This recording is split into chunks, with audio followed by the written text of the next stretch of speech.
వెంకటరెడ్డి గారు, చాలా ఇప్పటికి మీరు అధికారంలో ఉంటే విద్యార్థులకు సంబంధించి చిన్న ఇది చెప్తాను. 1300 కోట్ల రూపాయల ఫీజు రియంబర్స్మెంట్ వెళ్ళిపోయేది. అలాగే మెస్ ఛార్జీలు, వాళ్ళకి ఇవ్వాల్సినటువంటి హాస్టల్ ఖర్చులు అంతా కలిపి ఒక 1100 కోట్లు, అంటే 2400 కోట్లు ఇప్పటికి రిలీజ్ అయిపోయింది.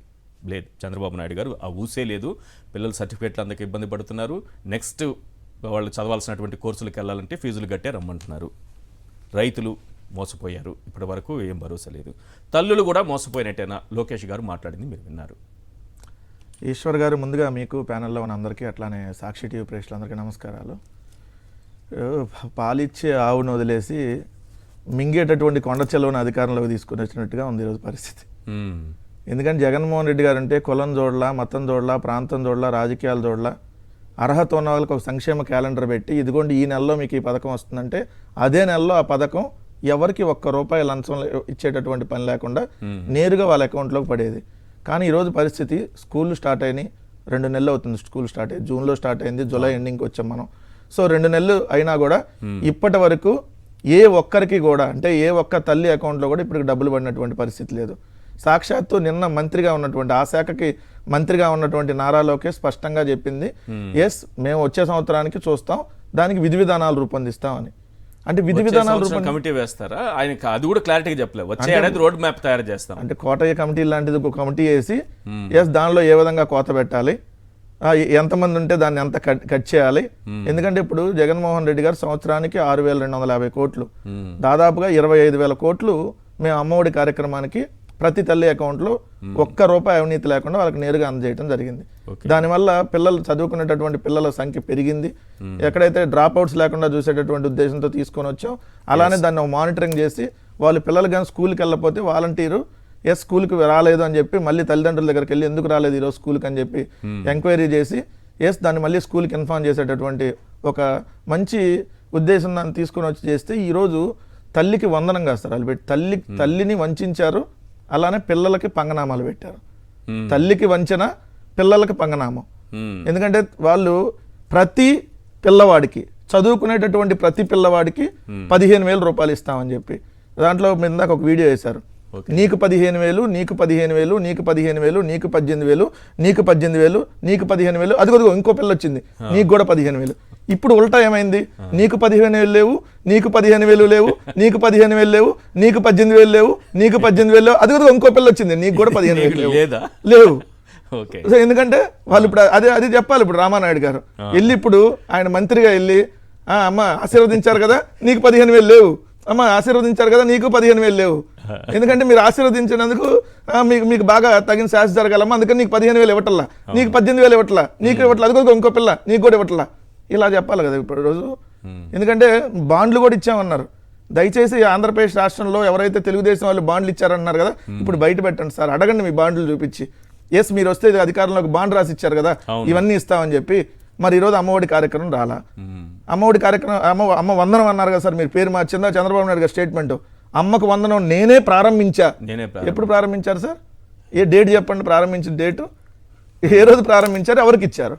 సాక్షాత్తు నీ కుమారుడు లోకేష్ చెప్తున్నాడు దానికి విధి విధానాలు రూపొందిస్తామని. ఏం విధి విధానాలు? మీరు జీవోలో ఇచ్చారు కదా విధి విధానాలు. జీవోలో 75% అటెండెన్స్.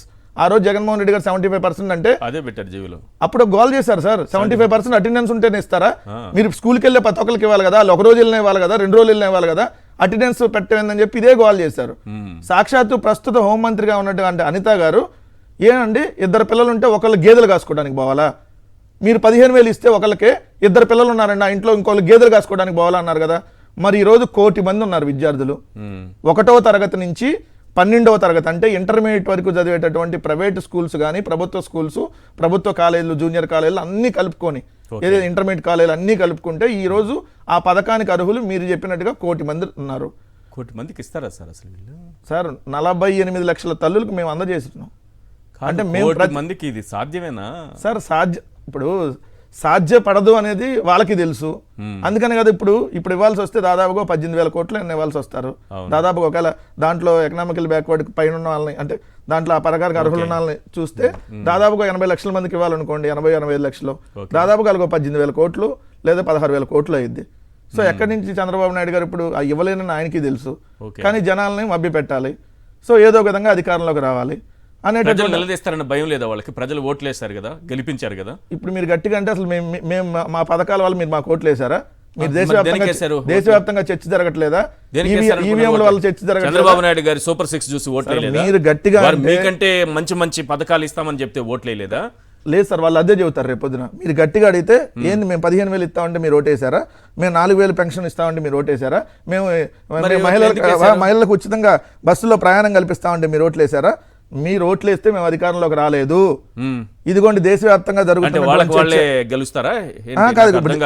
దేశవ్యాప్తంగా ఓట్లు లేకపోతే ఎట్లా గెలుస్తారు? అదే సార్, దేశవ్యాప్తంగా ఈవీఎంల మీద ఏదైతే చర్చ జరుగుతా ఉందో, నిన్న ఓట్ ఫర్ డెమోక్రసీ అనేటటువంటి సంస్థ ఏదైతే నిన్న క్లియర్ గా ఇచ్చింది, ఆంధ్రప్రదేశ్ రాష్ట్రంలో పోలైనటువంటి ఓట్లు కంటే కౌంటింగ్ రోజు 49 లక్షల ఓట్లు పెరిగినాయి. 49 లక్షలు. 49 లక్షల పోలైనటువంటి ఓట్లు 2,81,00,000 పోలింగ్ రోజు. దాని తర్వాత మనం కౌంటింగ్ రోజు చూసేటప్పటికి ఒక 45 లక్షలు పెరిగినాయి. 2.81కి 49 లక్షలు అదనంగా పెరిగినాయి. ఈ ఎక్కడి నుంచి పెరిగింది అని ఎలా పెరిగింది?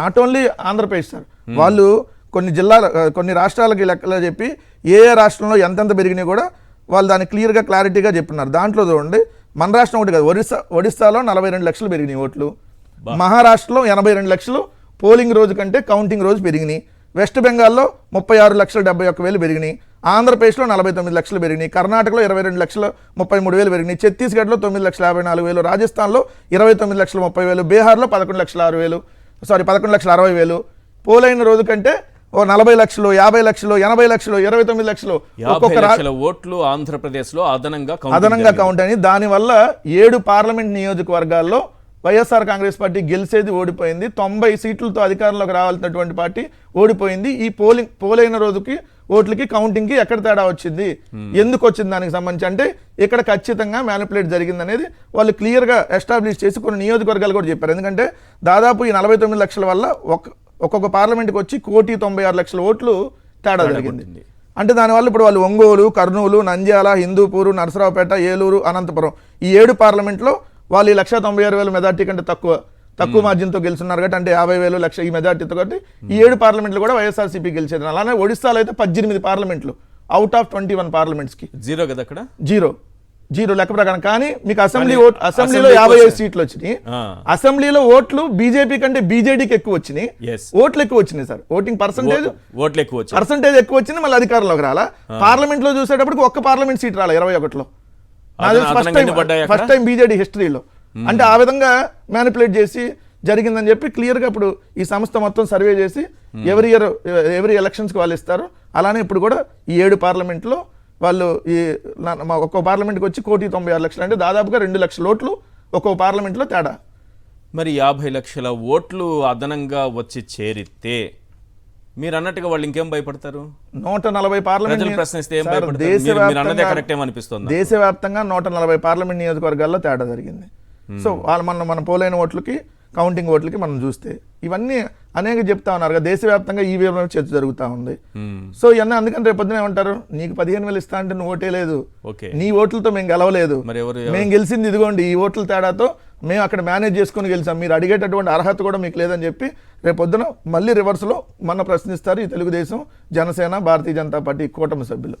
సో ఇంకొక అంశం ఇక్కడ ప్రస్తావించేటప్పటికి మీరు అన్నట్టుగా ఇప్పుడు అధికారంలోకి వచ్చినాక వాళ్ళు మొట్టమొదటి నెల నుంచి స్కీమ్స్ ఇంప్లిమెంట్ చేయాలి. ఎందుకంటే సాక్షాత్తు లోకేష్ చెప్పాడు మేము అధికారంలోకి వచ్చిన మొదటి సంవత్సరమే చేస్తామని చెప్పి అమ్మఒడికి సంబంధించి. ప్రస్తుత మంత్రి, దానికి సంబంధించినటువంటి మంత్రిగా ఉన్న లోకేష్ మేము అమ్మఒడి కార్యక్రమం మేము వచ్చిన మొదటి సంవత్సరం నుంచే అమలు చేస్తామని చెప్పాడు. మరి ఎందుకు మరి మొదటి సంవత్సరం నుంచి అమలు చేస్తామని చెప్పి ఇప్పుడు అమలు చేయట్లేదు? సో దానికి విధి విధానాలు ఎందుకంటే ఇప్పుడు విద్యా సంవత్సరం స్టార్ట్ అయింది కాబట్టి డెఫినెట్ గా చేయాల్సి లేదండి. మీరేమన్నారు, ఒక పిల్లాడిని బయటకు పంపిస్తే ఇంకోళ్ళని గేదెలు కాసుకోవడం పంపించాలని వాళ్ళు చెప్పిందే కదా. అంటే ఇప్పుడు ఏంటి, మేము పిల్లలందరూ చదువుకోకుండా మీరు ఇచ్చే డబ్బులతోనే చదువుకుంటున్నారనే కదా ఇప్పుడు చెప్పింది. మరి ఆ డబ్బులు ఇవ్వకపోతే మరి పిల్లలు స్కూల్కి ఎలా రావాలి? మరి వాళ్ళకి అన్నట్టుగా మేమైతే 2 పిల్లలు ఉంటే 2 బడికి పంపించండి, ఒకళ్ళకి డబ్బులు జగన్మోహన్ రెడ్డి గారు కడతారు. ఎందుకంటే అంతకుముందు పాదయాత్రలో జగన్మోహన్ రెడ్డి గారు వెళ్తున్నప్పుడు ఒక పిల్లాడిని మేము బడికి పంపిస్తున్నాం, ఇంకో పిల్లాడిని పనికి పంపిస్తున్నాం అంటే లేదు 2 పంపించాలి, నేను మీకు అండగా ఉంటా, స్కూల్కి సంబంధించిన యూనిఫామ్ నుంచి బుక్స్ నుంచి అన్ని డబ్బులు ఇచ్చి పిల్లల్ని చదివించేటటువంటి కార్యక్రమం చేస్తే ఈ రోజు మీరు వచ్చి ఒక్కళ్ళకి కూడా ఆ కార్యక్రమం ఇవ్వకుండా ఏ మొహం పెట్టుకుని ఈ రోజు మాట్లాడతారు సార్ వాళ్ళు? రైట్.